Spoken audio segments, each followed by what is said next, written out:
Okay okay okay okay బాబు ఇంకా ఇంకా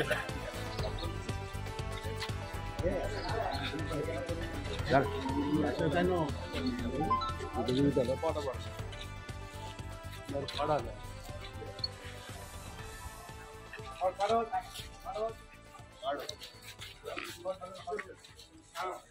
₹70 ₹80 69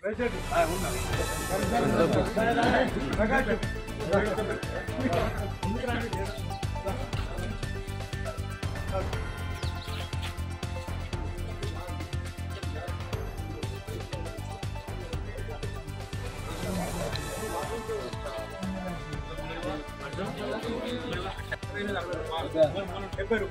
₹10 69 10 10 69 ₹10 ₹10 ₹10 ₹20 ₹20 69 20 20 ₹20 ₹20 69 20 20 ₹20 ₹20 69 20 20 20 69 20 ₹20 ఏదో అన్న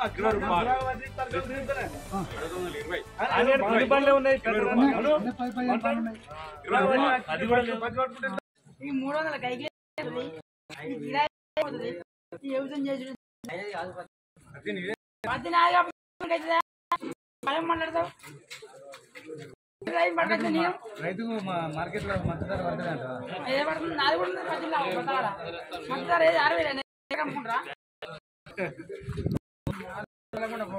మీరు కొద్దిగా కోఆపరేట్ చేయండి. జస్ట్ ఇలాగైతే మనకు సర్వర్ ఇలా మళ్ళీ అథెంటికేషన్ స్టార్ట్ అవుతుంది. మేము పేపర్ ద్వారా స్టేట్మెంట్ ఇచ్చి కొనుగోలు ఏదైనా స్టార్ట్ చేసుకోవచ్చు. రైతులు అంటారు సార్, ఇప్పుడు రైతులు ఈ విషయంలోని మన మార్కెట్ కమిటీ చైర్మన్ గారు, సెక్రటరీ గారు ట్రేడర్లకు ఎక్కువ రేట్ పెట్టాలని మీటింగ్ పెట్టారు. అదే విషయంలో చర్చలు జరిగింది. రైతులకు ఎక్కువ రేట్ పెట్టాలని వాళ్ళ మీటింగ్ జరిగింది. అదే విషయంలో ఇవాళ రావడం కూడా జరిగింది. రైతులకు మంచి ధరలు ఇప్పించాలనే ఉద్దేశంతోనూ చైర్మన్ గారు ఏదో చొరవ తీసుకొని మంచి ఉద్దేశంతో మీటింగ్ పెట్టారు. ఇవాళ ట్రేడర్స్ కూడా మనకి ఏదో కమిషన్ కూడా చెప్పారు, మంచి ధరలు ఇప్పారు. రైతులకు ఎన్ని రోజులలో 1-2 డేస్లో అవుతుందని ఎక్స్పెక్ట్ చేస్తున్నాం, చెప్పలేము. కానీ ఇది సాఫ్ట్వేర్ రిలేటెడ్ టెక్నికల్ ఇష్యూ కదా. ఇవాళ కావచ్చు, ఈ గంటలో కావచ్చు, ఎప్పుడైనా కావచ్చు, ఇప్పుడు 5 నిమిషాలు కూడా కావచ్చు. అంత పత్తి అంటే మీరు కొద్దిగా మీ పేపర్ స్టేట్మెంట్స్ దాకా ఆపండి. వచ్చిన తర్వాత సెంటర్ స్టార్ట్ అయిందంటే మీరు పోయి సెంటర్లో అమ్ముకొని మద్దతు ధర పొందొచ్చు. దాకా 4,74,000 క్వింటల్, 4,74,000 క్వింటల్ కొనుగోలు సీసీ చేయడం జరిగింది. ఇది ఎప్పటిదాకా దగ్గర పత్తి ఎంతవరకు ఉంటారో వాళ్ళు కొంటారు. దానికి ఏంటంటే ఇవాళ బంద్ చేస్తాం, మళ్ళీ బంద్ చేస్తే ఏం లేదు. మా సీసీ అధికారులు కూడా మాకేంటంటే రైతుల దగ్గర 8 రోజులు పత్తి కూడా కొంటాం. దానికి ఇప్పుడే బంద్ చేస్తాను వాళ్ళు ఎవరు కూడా. పత్తి అయిపోయిందంటే సెంటర్ క్లోజ్ చేస్తాం. అగ్రికల్చర్ వాళ్ళతో మేము ఇన్ఫర్మేషన్ సర్వే చేయించుకొని పత్తి అయిపోయింది మండల వారికి ఎక్కడ పత్తి రైతులు అమ్ముకున్నారంటే దాని ప్రకారంగా వాళ్ళ రిపోర్ట్ తీసుకొని మనం ఏదైనా ఉన్నా పై అధికారులు పర్మిషన్ తీసుకొని సెంటర్ క్లోజ్ చేయడం జరుగుతుంది. రైతులకు, ప్రజలకు, మీడియా మిత్రులకు, పాత్రికేయ మిత్రులకు అందరికీ నా నమస్కారం. జమ్మికుంట వ్యవసాయ మార్కెట్ నూతన పాలక వర్గం రైతుల కోసం అహర్నిశలు కష్టపడుతుంది. గత 3 రోజుల నుంచి సిసిఐ సర్వర్ డౌన్ ఉండడం వల్ల కొంచెం రైతులకు ఇబ్బంది కలగడం జరిగింది. రైతులకు న్యాయం చేసే పద్ధతిలో ట్రేడర్స్ కావచ్చు, దళారులు కావచ్చు, ఎవరైనా కావచ్చు, వారితోటి రైతులకు న్యాయం చేసే పద్ధతిగా మేము వారికి వివరణ ఇవ్వడం జరిగింది. అలాగే రైతులకు కూడా కొనుగోలు చేయడం జరిగింది. అలాగే రైతులందరూ మీరు పంపించిన పత్తితోటి మీరు రావాల్సిందిగా నేను కోరుకుంటున్నాను. మీరు పండించిన పంటకు మీరే రేటు పలికించుకొని మీరు తీసుకోవాల్సిందిగా కోరుకుంటున్నాను.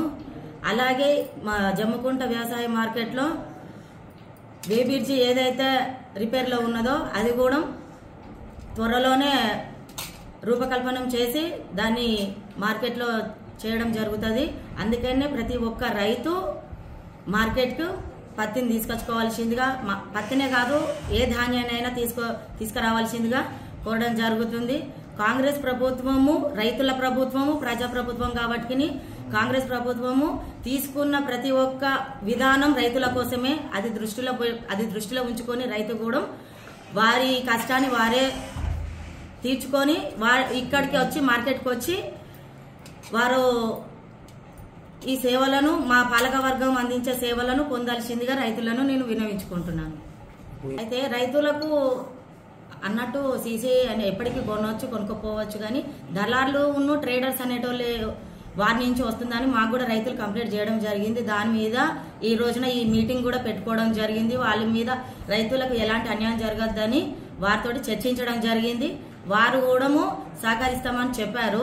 ఇంకోసారి రైతుకు ఎలాంటి అన్యాయం జరిగినా మా దగ్గరకు వచ్చి వారు మాకు చెప్పిన మా పాలక వర్గం వారితో ఉంటుంది, వారితో అండగా ఉంటుంది.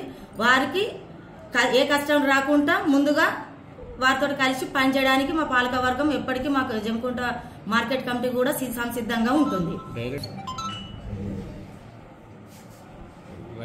రైతులు నేరుగా మార్కెట్ కు పత్తిని తీసుకురావాల్సిందిగా కోరుతున్నాను. ఎందుకంటే దళారులు ట్రేడర్స్ మిమ్మల్ని మోసం చేసే దిశగా వారు మార్కెట్కే తరలించడం జరుగుతుంది. కాబట్టి మీరు వాళ్ళ బారిన పడకుండా మీరు డైరెక్ట్ మార్కెట్కి తీసుకుంటే మీకు మద్దతు ధర మీకు ఇక్కడనే కట్టియడం జరుగుతుంది. ఏ రైతు కూడా మోసపోవద్దు దళారుల బారిన పడి. చేసే ఒక పని ఏంటంటే డైరెక్ట్ గా మార్కెట్ కు రాకుండా మిల్లులకు పోవడం వల్ల వాళ్ళు అక్కడ మిల్లర్ల దగ్గర మోసపోవడం జరుగుతుంది. అలా మోసపోవద్దు అని అంటే మీరు డైరెక్ట్ గా మార్కెట్ కే రావాలి. మార్కెట్ కు వచ్చి ఇక్కడ ఉన్న మా కమిటీ కావచ్చు, పాలకవర్గం కావచ్చు, మీకు అందుబాటులో ఉండి మీకు వాళ్ళ బారిన పడకుండా మీకు దక్కాల్సిన మద్దతు ధర మీకు ఇక్కడ కల్పించడం జరుగుతుంది. మిల్లర్ల అంటే ఇది కూడా చర్యలు కఠినంగానే తీసుకుంటాం. ఎవరైతే రైతుల పట్లన అన్యాయంగా వ్యవహరించి వారిని మోసం చేస్తుల్లో వారిని కూడా కఠినంగా మా పాలక వర్గం చర్యలు తీసుకోవడం జరుగుతుంది. త్వరలోనే తనిఖీలు చేసి రైతుకు ఎలాంటి అన్యాయం జరగకుండా చూస్తాం.